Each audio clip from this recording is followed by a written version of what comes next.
Thank you. Good morning, everyone. It is really a pleasure to be back here again.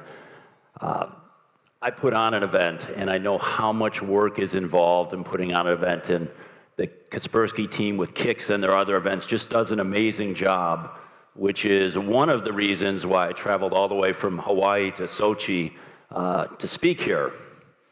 The other reason is that we are in an opportunistic time in the ICS security community right now. Finally, after so many years, we have executive board of directors now concerned about cyber risk in ICS. And not only are they concerned, but they're willing to spend manpower and money to address it. And this is a real opportunity for us. Unfortunately, we're seeing oftentimes this busy work being done, this good practice security being done that isn't wrong, but it's not really moving the risk needle. And if we don't take advantage of the attention that we have now, we're going to be stuck 2 years from now with the same level of risk and without that attention. This attention is new.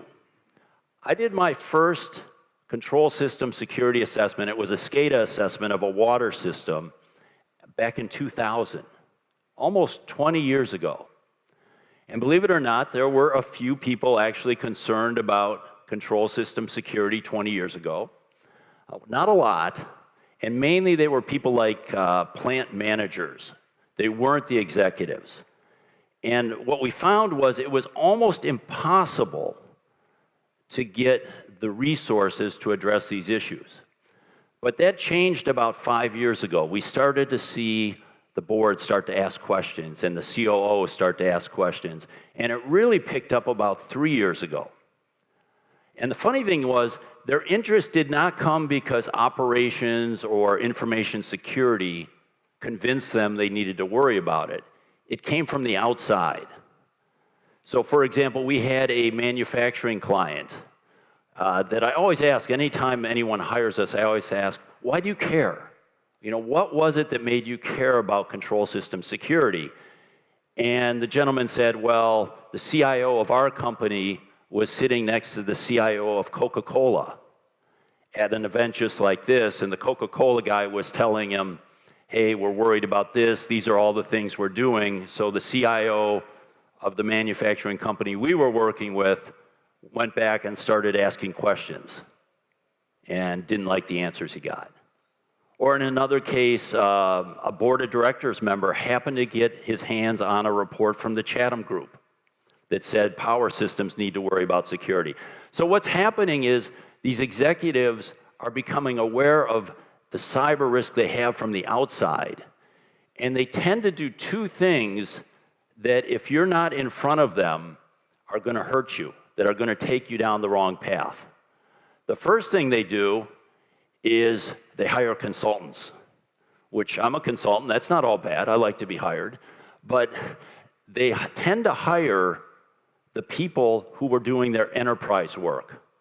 Your IBMs, your Accentures, KPMG, Deloitte, those types. And those organizations aren't bad, and they might even have 5, 10, 20 people who understand operations technology. But what tends to happen is the people that did their enterprise work do their control system work, and you can imagine the results. Some of you might have lived with the results. They go in and they say, hey, you have a bunch of people sharing the operator account, or you're missing all these security patches. And so now, if you let this happen, the metrics that your executives are tracking and measuring you on are how many patches you have applied to your PLCs, which really doesn't do much for you. I mean, if you can upload new firmware and new ladder logic to your PLC without authentication, does it really reduce your risk if you're patching a website vulnerability on your PLC? It makes no difference. So you have to get in front of that. The other issue, and what I'm going to spend most of my time on here today, is related to the bright, shiny object.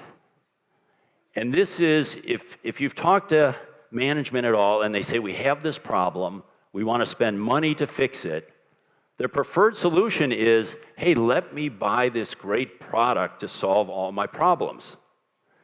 And guess what? There are a large number of companies right now that have developed products for this marketplace. You see in that word cloud up there, there's about 25 of them now, actually making a very similar product that we'll talk about today and how it can be used. But these 25 companies have raised $500 million, $500 million US dollars, over $500 million US dollars to develop, market, and sell these products. And that doesn't even include your Kasperskys, your GEs, your Honeywells, who have done the funding internally. So you have all these companies trying to sell the latest bright, shiny object, and most of them are losing a lot of money. Now, losing money in security isn't really a problem. If you look at FireEye and CrowdStrike and some other security vendors, they've lost hundreds of millions of dollars year after year, and some reason their market value keeps going up. So it's not a big deal that they're losing money. What their investors care most about is that they're actually selling to more and more customers, and specifically important customers, like large customers running control systems. So you have 25 companies or more going out there trying to get to your executives. And they either know your executive directly or they know them from a friend of a friend, and they come in, and if your executive doesn't know what he's talking about because you haven't informed him, they are going to get to them and they're going to explain to them why they need to have your product. And I've actually walked into boards and executive meetings where I could already tell that vendor X had convinced them that the solution to all their ICS security problems was to buy this product. This can be very dangerous for you if you are responsible for that cybersecurity. So I've covered these. I'm not going to go into all these different companies and who does what. I'm going to talk more about trends, but if you want some information, I've covered this market in detail. But what I really want you to think about in both what security controls you're putting in place and what products you're considering is that you need to set expectations with your executives. You need to get out in front of this issue so you can take advantage of this opportunity. Now, the next session you're going to have with Patrick Miller is tremendous. He's going to tell you how to talk to your executives. And I've seen him give this talk. It's something you definitely want to listen to and take advantage of his advice.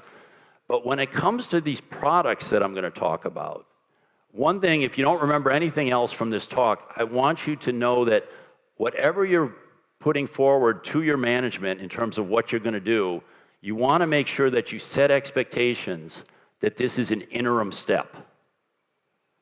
Because these products are going to change dramatically 2 years from now. And whatever you choose is going to be different than what you're going to do in 2 years. So if you go to management and say, hey, we've got the ideal solution, this will solve all our problems, you're going to have to go back in 2 years and say, I was wrong, we're going to pull that out, and now we're going to put this in. Okay, so I want to spend the rest of my time then talking about this market, talking about where you're going to fit these product solutions in your future. And that big word cloud of 25 vendors made some promises with their products. They started out saying, use our product and we will tell you when your system is being attacked. We are a detection solution. But the funny thing is, when they went out and actually deployed these systems, what they found was, first of all, there weren't that many attacks happening on the industrial control systems. I mean, if you're installed for a day in a steel plant or in an auto plant or in a power plant, it's unlikely you're actually going to see something. So they couldn't demonstrate that they were detecting attacks. And the other thing was the asset owners really didn't have the structure to take in all this data. They didn't have the secure operations center for OT. So they said, yeah, this is pretty cool stuff, but we're not ready for it. But a funny thing happened. as they were monitoring the network, the engineers and the technicians and others started seeing the communication flows, and they said, hey, what is that over there? We didn't know about that, or I didn't know that talked to that. And all of a sudden they started saying, can I use your product to tell me what's on my control system network? Of course, you're trying to sell products, so you say, yes, we are now a detection and an asset inventory solution. And then they made a third promise recently where they said, well, if we have the asset inventory and we can track what vulnerabilities are out there, we can also do vulnerability management. So the product lines have grown, or the product promises have grown.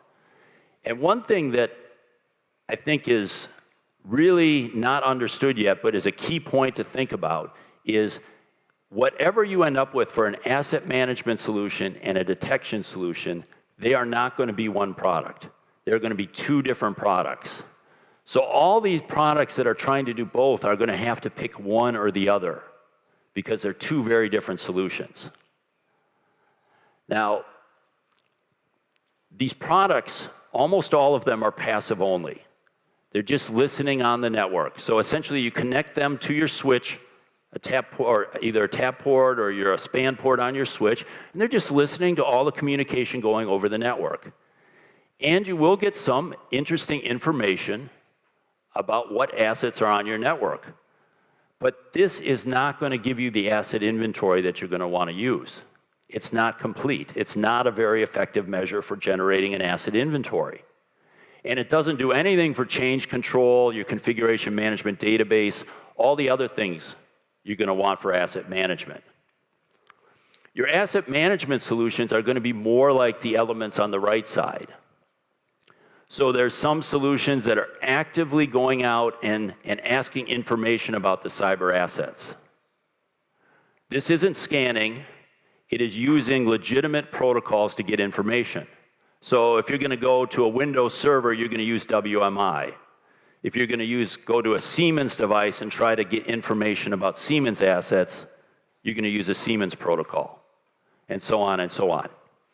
And this is going to get you much better information, a lot more accurate information than passively listening.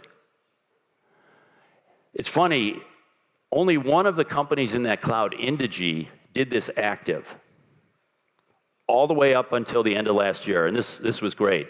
So you had your Nozomis, your Clarities, your other people saying, we only do passive, we do not do any active, I swear to you, because active is dangerous, you should never do it, it can affect the control system network, don't do it. And then all of a sudden they started losing asset inventory competitions because the active was much better. So then late last year they raised their hand, no, we do active, active's good, we do active and passive. Because they realize that you just can't get the information you want through passive. The second one on there, PAS, MDT, they're actually taking the project files in a DCS or some other system. And they're taking them from Honeywell or Emerson or Siemens, and they're parsing them, and they can learn all about your DCS.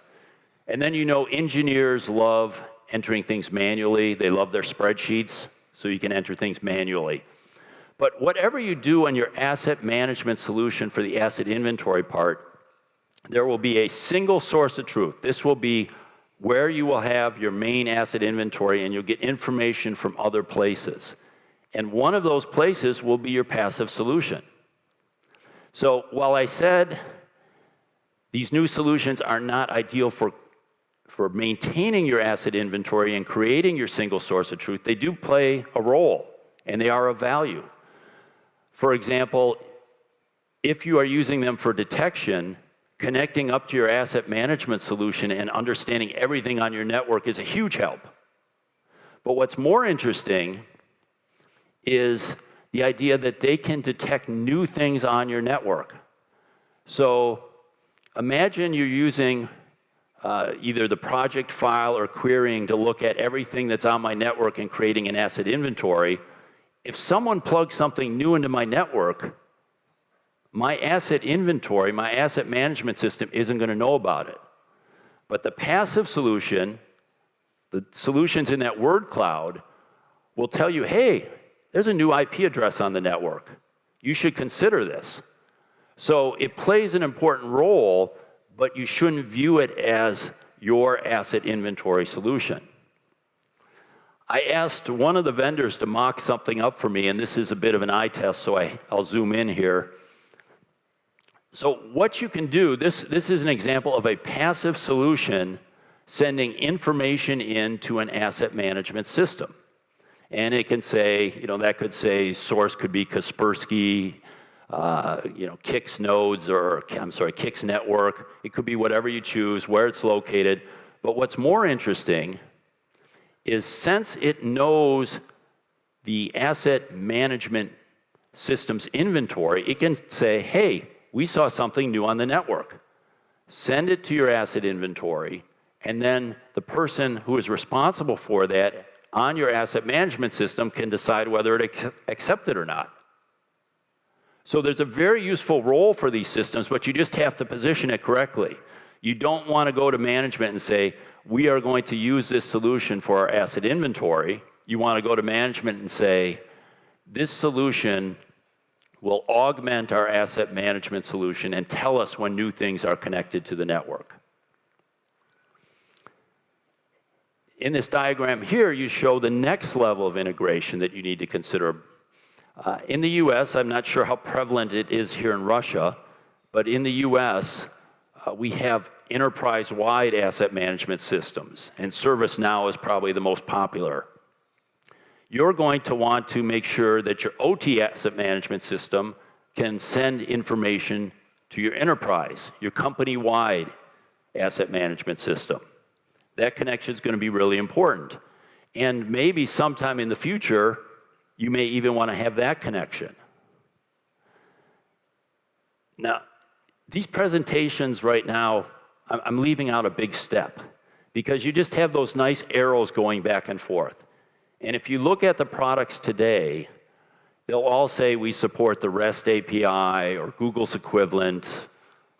Some of them support database. That example I gave you before was ODBC interface. So they all support these interfaces, but which would lead you to believe that the integration is there, but actually the integrations are not there yet. It's for you as the asset owner to do the integration in most parts, which is a lot of work. So when you are considering one of these solutions, you want to think, okay, what are my asset management solutions on the enterprise and in OT, and what level of integration exists today in that system? And what level of integration is likely to exist in the future? Because remember, I said there's about 25 companies. In 2 years, it's going to be 10. In 3 years, it'll probably be 5. So a lot of these are going to go away. And the people responsible for these integrations aren't going to waste their time on things that are going to go away. So one of the key lessons for you on the asset management side is look at what you have today or what you're planning on buying and see how well it integrates with the other solutions. And again, if you're doing it today, the integration is very small. You're going to have to do most of the work yourself. So you don't want to overpromise this great thing to management when it doesn't exist yet. It's more vaporware at this point. The second promise that I mentioned was vulnerability management.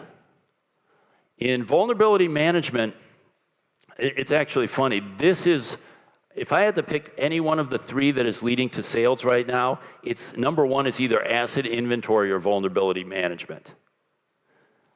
Mainly because in the OT world, there's a big gap. People don't know what's on their network and they don't know what patches they're missing. But the problem with using the solutions in that 25 company word cloud is that they will do discover, assess, and report, but they have no way to remediate or verify. So you're getting half the vulnerability management solution here. Yes, they'll help you learn what you're missing, but they won't help you apply it. So you are still going to need to buy another product that will apply the patches. And by the way, that other product probably has report, assess capabilities. So how valuable is this? It's probably only valuable in the short run until your asset management system either incorporates vulnerability management and applying patches, or you have the interface between the two. So your asset management will talk to your vulnerability management. But a passive monitoring solution doing vulnerability management is at best right now just something to show off. If you don't know anything, you know, in the land of the blind, the one-eyed man is king. I mean, right now, if you have no information about vulnerability management, these solutions will tell you what you're missing, but they're not what you're going to use. You're not going to use these products for vulnerability management in 2 years. Okay, the third area, and it's funny because this is the one that's getting the least amount of sales, but is actually what the whole category was created for, detection and incident response. I have up there kind of the cliche people, processes, and technology wheel. And like most cliches, there's some truth to it, and it's also overdone. But the reason I put it up there was you want to make sure on the detection side that the people and processes that you're going to use drive your technology selection, not vice versa. You don't want your technology selection to drive what people and processes you're going to have.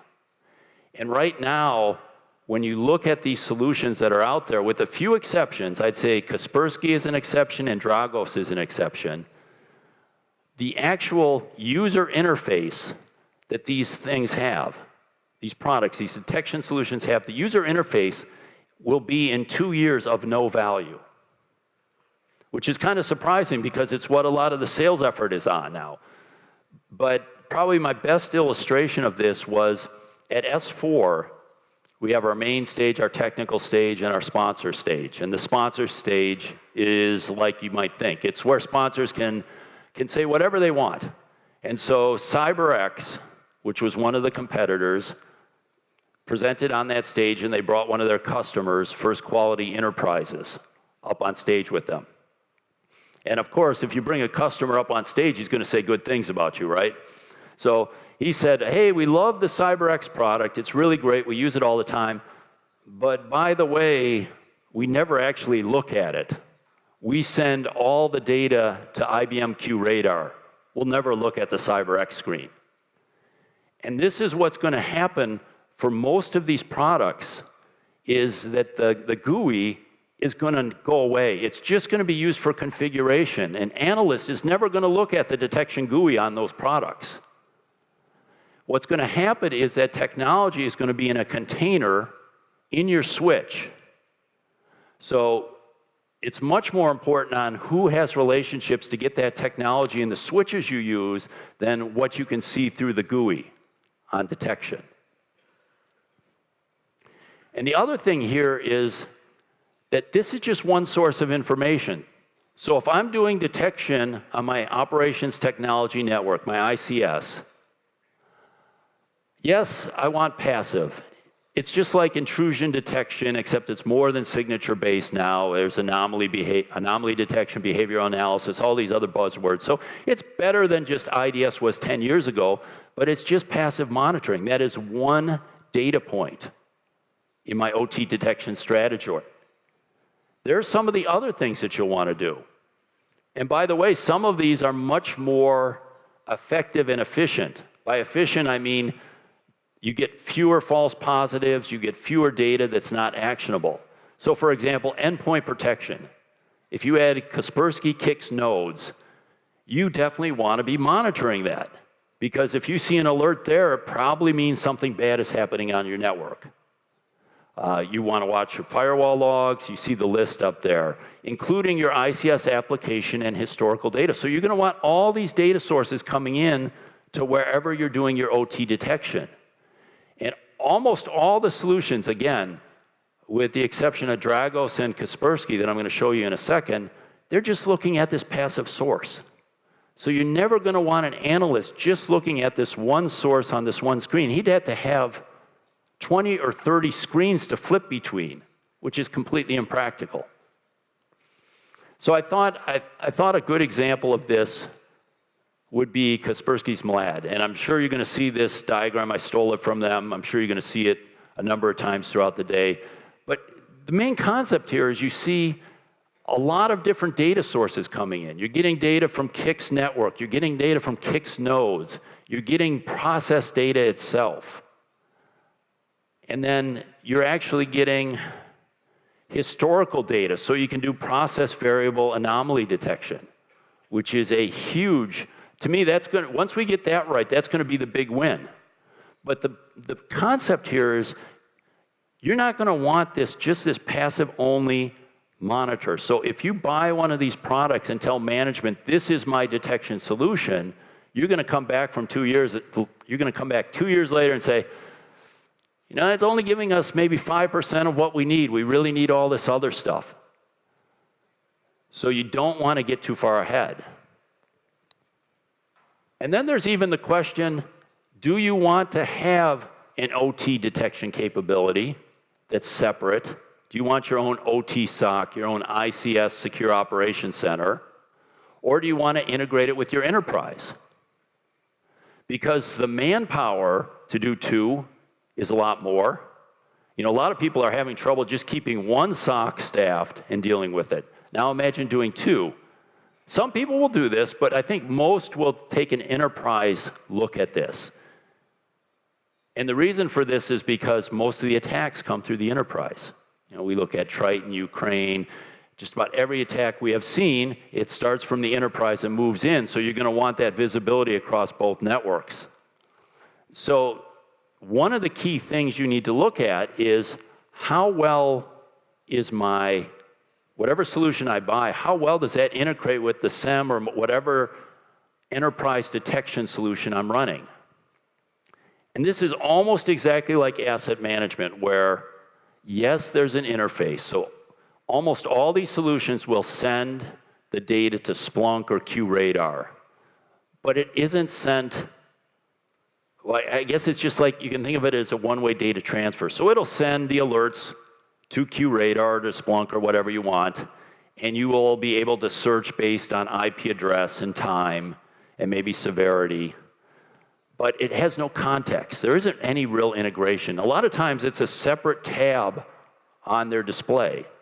But for example, there's no capability to say, all this information you're sending me, OT tool, I don't want it anymore. This is noise. Stop sending me this. You can't send that message back. Or you can't say, this is really interesting, send me the packet capture. That level of integration doesn't exist when you're looking at multi-vendor solutions today. It certainly can exist. The APIs are there, but it doesn't exist today. So you still have a ways to go, and you want to watch who these big vendors are acquiring and who they're developing integrations with. You know, or the other option, and you know, we're here at Kaspersky, the other option is you buy something from a vendor that actually makes both parts of the solution, in which case your odds of integration are much higher. But the key thing is, right now, what you want in 2 to 5 years does not exist. So today is the time where you want to be playing with this. You want to be testing with this. It's interesting technology, but you don't want to get too far ahead and say, this is what we want, this will solve our problems, because it's not there yet. Okay? And when you're talking to your board and you have all these resources, you don't want to go to them and say, we've got the problem solved, and then have to come back in 2 years later and say, well, I was a little premature. It really wasn't ready. Or this company went out of business, or this company was acquired by another product and they've discontinued the integration I want. Okay, so you really need to be careful when you're setting expectations here. But I would encourage you to be proactive.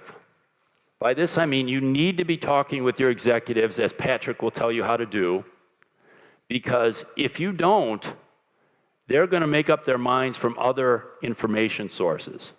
One of the big failings in the ICS community is we just were so quiet. You know, nothing went wrong. Management wasn't bothering us. We just we kept to ourselves, and we didn't tell them what the problems were. That doesn't work anymore. They're going to hear about the problems from someone else. So you need to be proactive with them and say, this is our strategy. This is why we're doing what we're doing. and this is what the world's going to look like in 2 to 5 years. And I would just really encourage you to do that because, again, I've been doing this for 20 years now. I have never seen an opportunity where we've had management's attention, management's willingness to spend money on this. So let's take advantage of it and use it well. Thank you very much.